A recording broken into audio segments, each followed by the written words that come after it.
أن لا إله إلا الله وحده لا شريك له الذي ذو الجود الكرم وأشهد أن محمدا عبده ورسوله اللهم صل وسلم وبارك على النبي الكريم حبيبك محمد وعلى آله وصحبه أجمعين أما بعد فيا عباد الله اتقوا الله حق تقاته ولا تموتن إلا وأنتم مسلمون وقال تعالى في كتابه الكريم أعوذ بالله من الشيطان الرجيم قل لن يصيبنا إلا ما كتب الله لنا هو مولانا وعلى الله فليتوكل المؤمنون.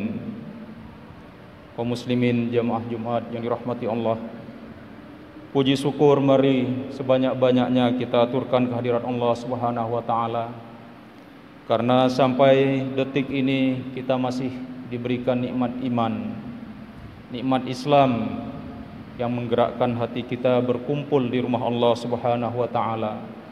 Juga kita masih diberikan nikmat kesehatan. Pada hari ini kita masih bisa mengumandangkan azan secara normal.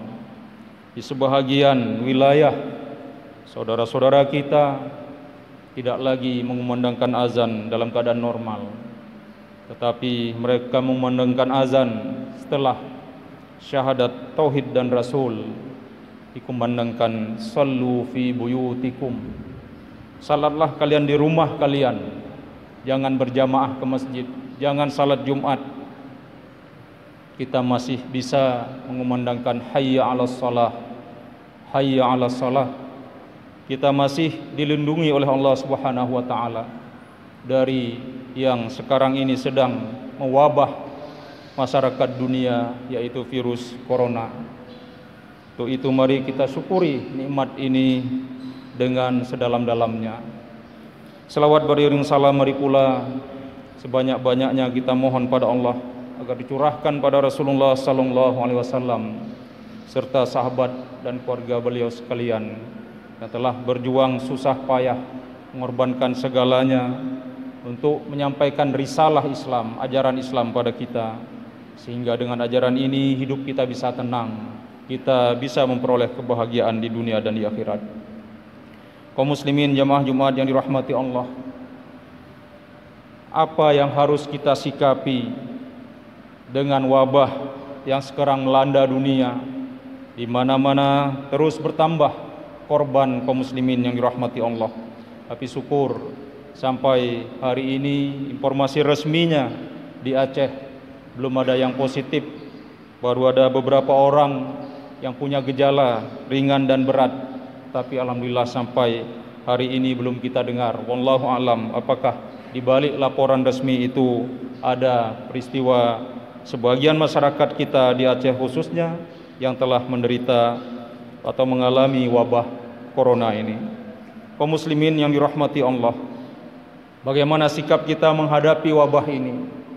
Bagi kita yang belum terjangkit, bahkan kita berada di wilayah yang masih bisa dikatakan aman, tentu ini bisa menjadi panduan kita apa yang disebut oleh Rasulullah SAW, yang mana peristiwa ini asbabul wurudnya ketika Umar bin Khattab mendatangi ataupun menuju kota Syam. Di saat itu Palestina, Syam, bahkan Irak sedang terjangkit virus berbahaya, bahkan dilanjutkan kemarau panjang.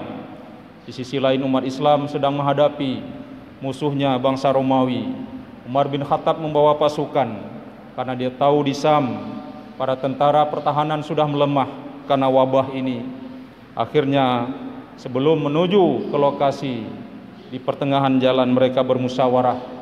Terjadilah perbedaan pendapat, terutama dengan Abu Ubaidah yang ngotot agar tetap ke lokasi karena banyak umat Islam yang sudah wafat, banyak pertahanan umat Islam sudah melemah. Di dalam musyawarah itu banyak yang berpendapat agar tidak dilanjutkan karena wabahnya sudah sangat marak. Sekitar 25 ribuan umat Islam telah wafat, kaum muslimin yang dirahmati Allah. Akhirnya Umar memutuskan tidak melanjutkan perjalanan. Abu Ubaidah merasa kesal dan mengatakan, apakah kamu harus lari dari takdir wahai Umar. Umar menjawab, iya, saya lari dari takdir menuju takdir Tuhan juga. Kaum muslimin yang dirahmati Allah, jawaban yang sangat ilmiah ini yang disampaikan Umar bin Khattab seakan-akan lalu dibenarkan oleh Abdurrahman bin Auf. Dia mengatakan bahwa dia pernah mendengar Rasulullah sallallahu alaihi wasallam dalam sebuah hadis yang diriwayatkan Imam Bukhari dan Muslim. An Abdurrahman ibni Auf radhiyallahu an qal sami'tu Rasulullah sallallahu alaihi wasallam, saya telah mendengar Rasulullah sallallahu alaihi wasallam bersabda, yaqul idza sami'tum bih, maksudnya at-ta'un, bila kalian mendengar ada wabah penyakit ta'un atau wabah yang menular yang berbahaya bi ardin, di suatu tempat, di suatu negeri, fala taqdamu alaih, jangan kamu datangi negeri itu. Artinya apa? Kita disuruh mencegah diri, disuruh antisipasi, jangan mendatangi tempat yang terkena wabah. Mengapa kaum muslimin yang dirahmati Allah? Tubuh kita ini titipan Allah, bukan milik kita. Jadi tubuh kita kalau ada yang rusak, terkena penyakit, akibat kita tidak menjaganya, kita diminta pertanggungjawaban oleh Allah Subhanahu wa taala. Wabah penyakit benar memang tidak lepas dari takdir Allah. Bahkan di surah At-Taubah yang khatib baca tadi, Allah mengatakan, qul la yusibana, katakan hai Muhammad, tidak akan menimpa kita illa ma kataballahu lana, kecuali apa yang Allah telah tulis di Lauh Mahfuz, kecuali yang telah Allah takdirkan, baik itu takdir baik maupun buruk, rezeki, kesehatan maupun penyakit, wabah. Huwa maulana, dialah Allah yang telah menakdirkan. Maulana, dia penolong kita. Wa 'alallahi falyatawakkalul mu'minun, pada Allah lah hendaklah orang mukmin itu bertawakal. Kaum muslimin yang dirahmati Allah, jadi kita menghindar diri itu, bukan kita lari dari takdir. Semua kita akan mati pada waktu yang Allah tetapkan, tetapi penyebab mati itu akan diminta pertanggungjawaban oleh Tuhan. Kalau kita mati karena bunuh diri, itu tempatnya di neraka. Kalau kita mati tidak dengan terang-terangan merusak tubuh kita dengan khamar dan sebagainya, Allah minta pertanggungjawaban. Walaupun kita tidak minum khamar, walaupun kita tidak ke negeri yang terkena wabah, kita akan mati, tapi mati kita itu adalah mati yang normal, tidak diminta pertanggungjawaban oleh Allah Subhanahu wa taala. Kaum muslimin yang dirahmati Allah, banyak orang berpendapat wabah itu dari Allah. Benar, Allah yang tanpa izin Allah semua yang ada di alam semesta ini tidak akan terjadi, tapi kita punya kewajiban, punya ikhtiar, dan itulah yang diminta pertanggungjawaban oleh Allah Subhanahu wa taala. Jadi kewajiban kita pertama kaum muslimin, jangan datangi tempat-tempat yang sudah diumumkan resmi, tempat-tempat yang wabahnya telah marak, kaum muslimin yang dirahmati Allah. Kemudian apalagi yang harus kita lakukan? Tidak lupa kita harus berzikir pada Allah sebanyak-banyaknya. Ya ayyuhalladzina amanu dzkurullaha dzikran katsira. Wahai orang yang beriman, berzikirlah kamu pada Allah sebanyak-banyaknya, la'allakum tuflihun, agar kalian beruntung di dunia dan di akhirat. Kaum muslimin yang dirahmati Allah, hanya saja pemahaman terhadap zikir ini, kebanyakan kita memahami zikir itu hanya mengucapkan subhanallah walhamdulillah wala ilaha illallah wallahu akbar setelah salat, setelah itu selesai. Padahal dalam ayat ini, udzkurullaha dzikran katsira, zikirlah pada Allah, ingat Allah, sebut Allah dengan lisan dan hatimu sebanyak-banyaknya. Sejauh mana banyaknya? Praktek Rasul 24 jam, tidurnya pun dia berzikir, matanya yang terpejam. Jadi kalau begitu, apa saja cakupan makna zikir? Mungkin sudah pernah kita jelaskan dalam forum ini. Salat itu zikir, aqimis shalah li dzikri, tegakkan salat untuk mengingatku. Ketika Rasul menghadapi rasa takut, sahabat menghadapi rasa takut, beliau salat untuk menenangkan hati. Membaca Al-Quran adalah zikir, mendengar khutbah ini adalah zikir, ikut majelis ta'lim adalah zikir. Kaum muslimin yang dirahmati Allah, bukankah di surah Al-Jum'ah disebutkan, ya ayyuhalladzina amanu idza nudiya lis-shalah min yaumil jumu'ah fas'au ila dzikrillah. Wahai orang beriman, apabila telah dipanggil di hari Jumat untuk laksanakan salat, udah azan, fas'au, segeralah ila dzikrillah, untuk berzikir pada Allah. Apa makna zikir di situ? Mendengar khutbah dan salat Jumat. Jamaah Jumat yang dirahmati Allah, Di samping kita menjaga diri tidak ke tempat yang terkena wabah, kita harus banyak berzikir kepada Allah Subhanahu wa taala. Kita juga harus mempraktekkan hidup sehat ala Nabi sallallahu alaihi wasallam. Kaum muslimin yang dirahmati Allah. Di antara zikir itu adalah juga doa. Sungguh banyak doa yang diajarkan Rasul untuk kita selamat dari wabah penyakit. Bahkan doa pagi sore itu sudah sangat cukup kaum muslimin kalau benar-benar konsisten kita terapkan, yaitu doa Bismillahirladzi la yadurru ma'asmihi syai' fil ardi wala fis sama' wa huwas samiul alim.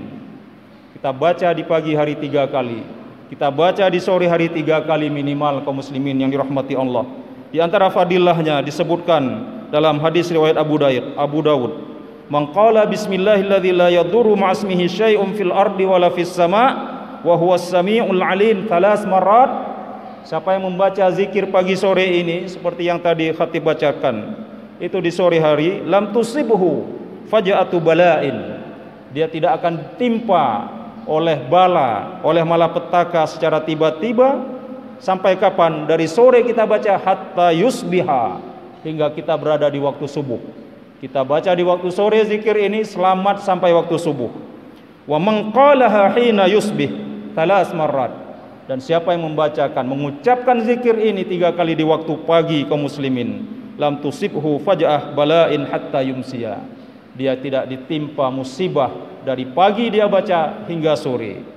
Jadi untuk menyelamatkan diri dari pagi sampai sore baca zikir ini, menyelamatkan diri dari sore sampai pagi kembali baca zikir ini. Kaum muslimin yang dirahmati Allah, fadilah dan khasiat zikir itu luar biasa. Bahkan dalam hadis-hadis sahih disebutkan, ketika di akhir zaman, dan kita sudah berada di akhir zaman, semakin besar, semakin hari semakin besar tanda-tanda kiamat itu akan nampak. Pada saat musim paceklik itu terjadi, hujan tidak turun, apapun tidak tumbuh lagi, kita kelaparan, manusia banyak yang mati. Satu-satunya yang membuat kita bertahan hidup adalah zikir. Zikir tidak mengenyangkan perut, tetapi dia bisa membuat orang beriman itu bertahan. Kaum muslimin yang dirahmati Allah, jadi pola pertama, kita tidak menuju ke tempat yang berbahaya, yang punya wabah. Pola kedua, kita hidup sehat. Pola ketiga, kita berzikir. Pola hidup sehat ini baik pola makan, menjaga kebersihan kaum muslimin yang dirahmati Allah, terutama kita amalkan tata cara ibadah kita. Dalam beristinja, taharah, kita amalkan dengan benar. Misalnya dalam berwudu, Rasul selalu mencuci tangan sampai 3 kali, supaya tangan kita bersih dari virus, bersih dari bakteri, dari kuman. Baru kita gunakan untuk membasuh anggota tubuh yang lain kaum muslimin. Ketika kita menghirupkan air ke hidung, itu sering orang wudu itu hanya air dikenakan saja ke hidungnya, ujung hidung, tapi tidak dihirup. Seharusnya dihirup dan dibuang kembali untuk membersihkan saluran pernapasan kaum muslimin yang dirahmati Allah. Banyak lagi pola-pola dalam beribadah itu yang intinya memberi kesehatan pada kita. Rasul suruh bersiwak sebelum kita salat.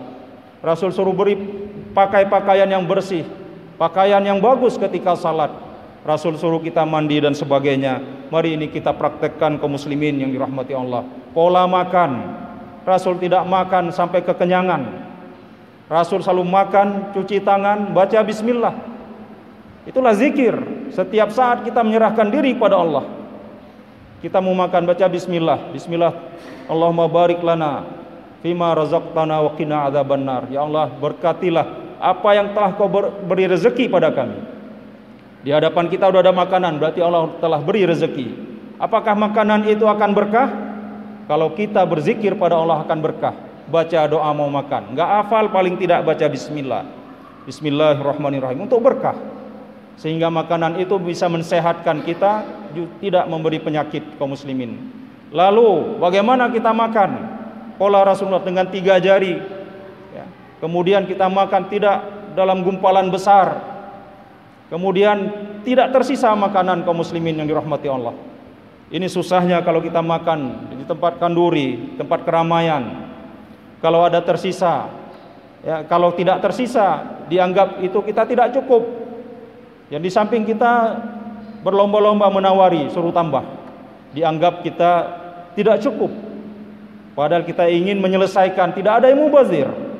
Karena perbuatan mubazir itu adalah perbuatan yang paling dibenci Allah, dan itu juga membuat Allah menurunkan bala. Wala tubadzir tabdzira. Jangan kamu bersikap mubazir. Dibuang yang masih bisa dipakai, enggak dimanfaatkan, itu mubazir. Innal mubadzirina kanu ikhwanas syayatin. Sesungguhnya orang yang boros, yang mubazir itu saudaranya setan. Wa kana syaitanu li rabbih kafura. Dan sementara setan itu terhadap Tuhannya dia mengingkari, berarti kita berteman dengan makhluk-makhluk yang ingkar. Kita pengingkar Tuhan. Nauzubillah. Kaum muslimin yang dirahmati Allah, banyak lagi sunnah Rasul yang tidak kita jalankan. Kalau masalah mubazir ini bisa kita lihat kapanpun orang makan, selalu berlebihan kaum muslimin. Rasul selalu tidak ada sisa dari makanannya. Kalau ada sisa pun diisap, tidak dijilat, diisap sehingga tidak ada tersisa. Bahkan dalam suatu hadis Rasul mengatakan, kenapa harus dihabiskan? Jangan-jangan yang tersisa itulah di situ letak berkah makananmu. Itu yang kamu tinggalkan. Itu salah satu hikmah. Kalau mubazir tidak mensyukuri Allah. Yang kedua, jangan-jangan yang kita tinggalkan di makanan kita itu, itulah berkah. Kalau tadi satu piring ribuan butir nasi, di 3 butir itu kita tinggalkan kaum muslimin yang dirahmati Allah. Jadi marilah kita hadapi virus ini dengan menjaga pola hidup yang bersih, pola makan, pola tidur. Bagaimana tidur Rasul? Selesai Isya dia tidur dan bangun di tengah malam, terutama sepertiga terakhir. Ternyata hasil penelitian medis kaum muslimin sangat berbahaya orang bergadang itu di awal malam itu setelah Isya. Tapi kalau sepertiga malam terakhir itu sangat bagus, justru mandi pun tidak apa-apa. Ya, kaum muslimin yang dirahmati Allah, kita tahu cerita mantan presiden kita Habibie. Ya, ketika dia menjadi yang terbaik dari Asia, sekolah ke Jerman, kuliah, tetapi di sana dia selalu nomor 2. Nomor 1 terus orang Yahudi. Jungkir balik Habibie belajar, tetap orang Yahudi ranking 1. Ketika ditanya apa rahasianya, Yahudi itu tidak mau menjawab sampai 2-3 kali. Terakhir didesak oleh Habibie, dia baru kasih tahu. Rahasianya adalah dia bangun sepertiga malam, ya, dia mandi, membaca Al-Quran, dan itu yang membuat tubuhnya segar, sehat. Karena Yahudi itu sudah meneliti khasiat Al-Quran. Itu orang yang tidak beriman mendapat khasiat dari Al-Quran. Apalagi kita yang beriman, kaum muslimin yang dirahmati Allah. Jadi kaum muslimin yang dirahmati Allah. Kemudian bagaimana kalau virus ini telah melanda di wilayah kita? Saya kira kita perlu baca itu fatwa MUI sudah sangat komprehensif. Ya, Majelis Ulama Indonesia dia pilah-pilah. Ya, misalnya di Jakarta itu sudah dianggap sesuai fatwa MUI itu sudah darurat. Maka tidak dilaksanakan salat Jumat, disuruh salat zuhur di rumah masing-masing. Ya. Sementara sebagian ada yang mencemooh. Masjid ini bukan tempat penyakit. Kenapa diliburkan salat di masjid? Kita tidak bisa berpendapat masalah syara' ini lewat akal kita, tetapi lewat panduan dalil Al-Quran maupun Sunnah. Rasul sendiri telah memerintahkan kepada Bilal bin Rabah. Hadis riwayat Ibnu Abbas, hai Bilal, kamu azan lalu bacakan sallu fi buyutikum, atau ala sallu fi rihalikum, atau ala sallu fi rihal, ketahuilah salatlah di rumah kalian. Lalu kapan itu dibaca? Ibnu Abbas menjelaskan setelah membaca asyhadu anna Muhammadar Rasulullah. Jadi hayya 'alas shalahnya diganti dengan sallu fi buyutikum, baru hayya 'alal falah dilanjutkan kaum muslimin yang dirahmati Allah. Itu syariat Rasul, tidak boleh kita tentang dengan akal. Kaum muslimin yang dirahmati Allah, bukan dimaksudnya masjid ini sebagai sumber penyakit, tetapi berkumpulnya orang itu tidak bisa dideteksi orang yang sudah kena virus dengan tidak, sehingga di situ tertular, bukan karena masjidnya, tetapi karena berkumpulnya antara orang sehat dan orang yang sakit kaum muslimin. Dan ini bagian dari perintah Rasul, pisah antara orang sehat dengan orang sakit. Kaum muslimin yang dirahmati Allah, mungkin muncul juga berbagai hadis-hadis yang tidak jelas sumbernya. Bahkan sebagian ulama menganggap hadis palsu.